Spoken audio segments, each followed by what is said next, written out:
ಪ್ರಿಯಕರನ ಜೊತೆ ಅನೈತಿಕ ಸಂಬಂಧಕ್ಕೆ ತಮ್ಮ ಅಡ್ಡಿಪಡಿಸುತ್ತಾನೆ ಎಂದು ಈ ಹಿನ್ನೆಲೆಯಲ್ಲಿ ಸಹೋದರಿಯೊಬ್ಬಳು ತನ್ನ ಪ್ರಿಯಕರನ ಜೊತೆ ಸೇರಿ ಒಡ ಹುಟ್ಟಿದ ತಮ್ಮನನ್ನೇ ಕೊಲೆ ಮಾಡಿರುವ ಘಟನೆ ಹುಬ್ಬಳ್ಳಿ ತಾಲೂಕಿನ ಅದರಗುಂಚಿ ಗ್ರಾಮದಲ್ಲಿ ನಡೆದಿದೆ. 35 ವರ್ಷ ವಯಸ್ಸಿನ ಶಂಭುಲಿಂಗ ಕಮಡೊಲ್ಲಿ ಕೊಲೆಯಾದ ಯುವಕ ಬಸವ್ವ ನರಸನ್ನನವರ ಹಾಗೂ ಪ್ರಿಯಕರ ಚನ್ನಪ್ಪ ಮರೆಪ್ಪ ಗೌಡರ ಕೊಲೆ ಮಾಡಿದ ದುಷ್ಕರ್ಮಿಗಳು. ಕಳೆದ 2 ದಿನಗಳ ಹಿಂದೆ ಶಂಭುಲಿಂಗನನ್ನು ಕೊಲೆ ಮಾಡಿದ ಪ್ರಕರಣದಲ್ಲಿ ಹುಬ್ಬಳ್ಳಿ ಗ್ರಾಮೀಣ ಪೊಲೀಸ್ ಠಾಣೆಯಲ್ಲಿ ಪ್ರಕರಣ ದಾಖಲಾಗಿತ್ತು.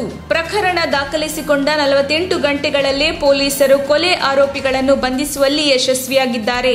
ಬಸವ್ವ ನರಸನ್ನನವರ ಹಾಗೂ ಚನ್ನಪ್ಪ ಮರೆಪ್ಪ ಗೌಡರ ನಡುವೆ ಅನೈತಿಕ ಸಂಬಂಧವಿತ್ತು. ಅಕ್ಕನ ಅನೈತಿಕ ಸಂಬಂಧಕ್ಕೆ ಸಹೋದರ ಶಂಭುಲಿಂಗ ಕಮಡೊಲ್ಲಿ ಅಡ್ಡಿಪಡಿಸಿದ್ದ.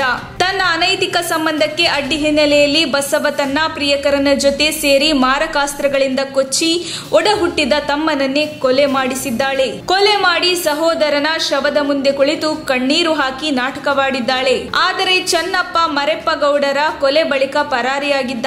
ಸದ್ಯ ಆರೋಪಿಗಳನ್ನು ಪೊಲೀಸರು ಬಂಧಿಸಿದ್ದಾರೆ.